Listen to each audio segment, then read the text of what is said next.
مرشد کریم قلندر بابا اولیاء رحمۃ اللہ علیہ کی الہام کتاب لوح قلم کی تشریح جو میں نے کراچی پاکستان میں 3.5 سال کی مدت میں لکھوائی تھی، وہ آپ کے سامنے پڑھ کر سنائی جا رہی ہے۔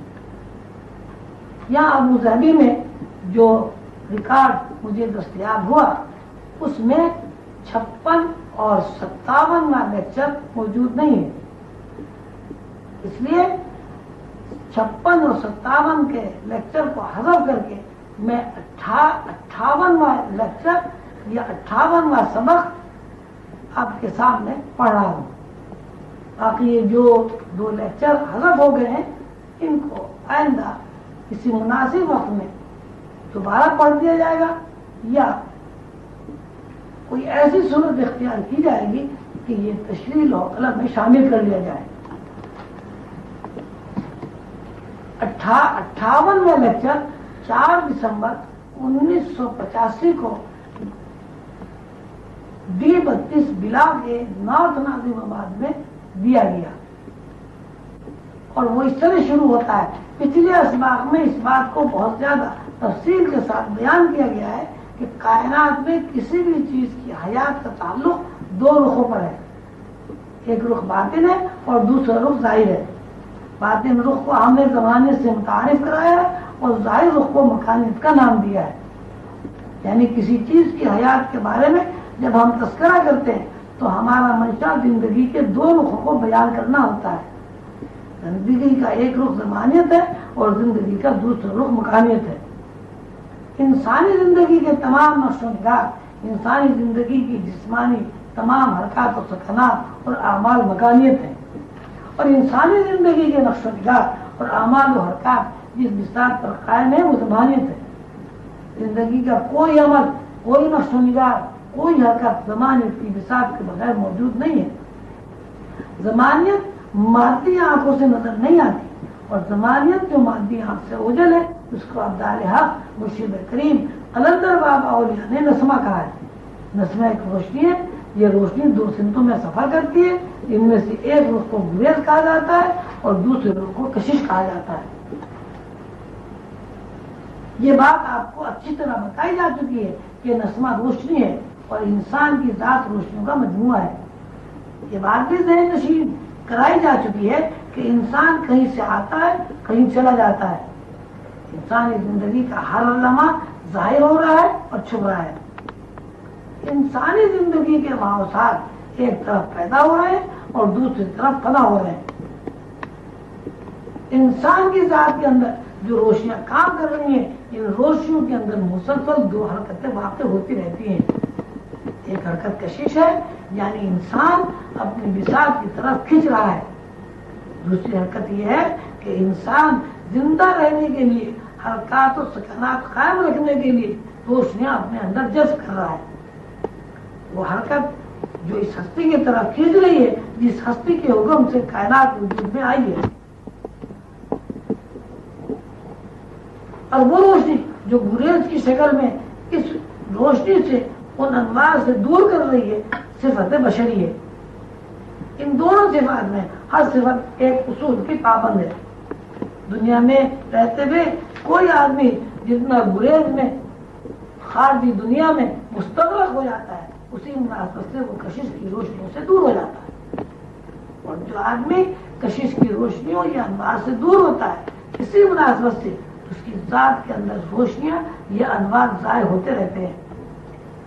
یہ روشنیوں کا گریز کا پہلو، یہ گریز کی تعریف ہے۔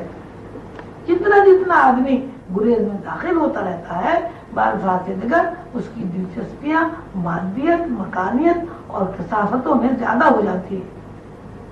اسی مناسبت سے اس کے اندر سے صفت ملکوتیت کم ہوتی رہتی ہے۔ نتیجے میں وہ عالم ملکوت سے دور ہو جاتا ہے، اور اتنا دور ہو جاتا ہے کہ اس کے علم میں یہ بات ہی نہیں رہتی کہ انسان کی ایک صفت ملکیت بھی ہے، جو فی الواقع اس کی اپنی اصل یا بساط ہے۔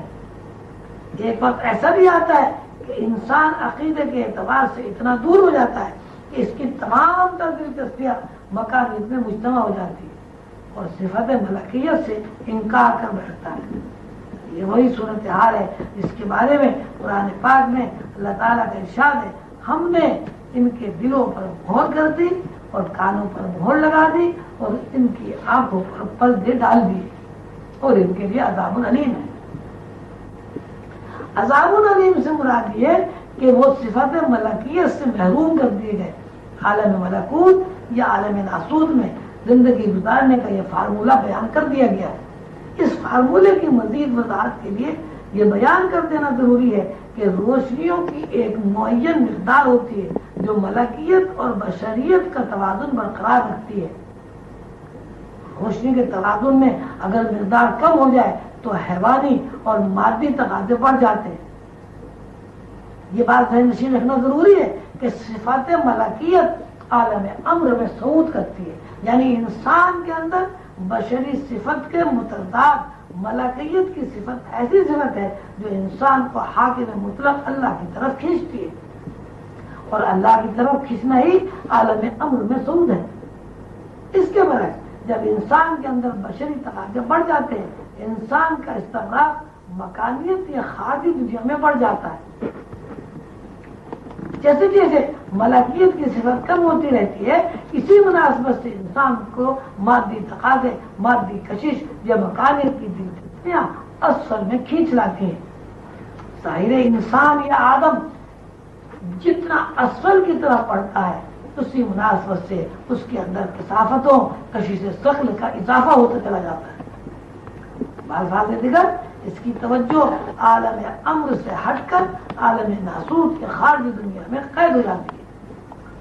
اللہ نے آدم سے یہ فرمایا تھا کہ تو اور تیری بیوی جنت میں رہو اور جہاں سے دل چاہے خوش ہو کر کھاؤ پیو، اور اس درخت کے قریب نہ جانا ورنہ تمہارا شمار ظالموں میں ہوگا۔ درخت ظلم یا عالم اسفل یا مکانیت ہے۔ نافرمانی بجائے خود اس بات کی دلیل ہے کہ رشتہ منقطع کر لیا گیا۔ جیسی ذہن کشش صعود ماورا ہستی سے ہٹ کر نافرمانی میں داخل ہوا، اسی مناسبت سے روشنیوں کا توازن کم ہو کر ٹوٹ گیا، اور جیسے ہی روشنیوں کا توازن اور روشنیوں کی نافرمانی کی معین مقداروں سے متضاد ہوا، آدم کے اوپر بشریت کے خول کا اظہار ہوا اور آدم نے خود کو ننگا محسوس کیا۔ ننگا محسوس ہونے کا مطلب یہ ہے کہ آدم کے اوپر اسفل کثافتوں کا ہجوم ہو گیا۔